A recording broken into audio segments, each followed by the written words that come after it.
What we have here is a case of prima facie undocumented illegal aliens na nagtatrabaho dito. No? This is the PBDEC Industrial Estate. Ito, PBDEC Industrial Estate, which is semi-autonomous GOCC ito under the supervision dapat ng DND. Nung nireport sa akin na patuloy ang activities, humingi ng tulong sa akin ang tao na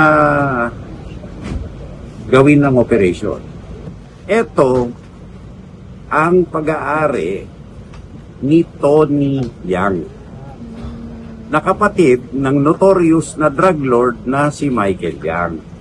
Kung saan dapat nakakulong yan, nakakulong naman talaga, pero tuloy-tuloy pa rin ito na nag-ooperate. So, dahil nga tuloy-tuloy ito na nag-ooperate, hindi ko alam kung paano pa nakakuha ng business permit ito. Hindi na dapat eh. Tandaan natin yan, si Tony Yang, sa Senate hearing, under oath, inamin niya hindi siya tunay na Pilipino. Okay? May peer dito. So, matagal na sinususpetsahan, maraming mga illegal na nangyayari dito. Ang suspetsa dito, ito ang source na substandard steel na makakapinsala sa mga istruktura natin. No? So, nung ipinaalam at humingi ang PAO, ang tulong namin, nakipagtulungan kami, ito na nga. I-update natin after yung inquest kasi bawal magsabi kung ano yung inventaryo ang unang nahuli at yung mga ini-inquest ngayon.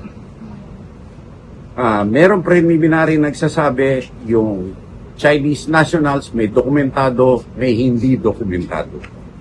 Ito ay live kaso.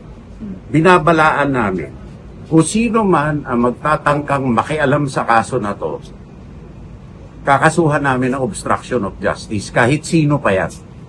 Dahil ito ay national security issue.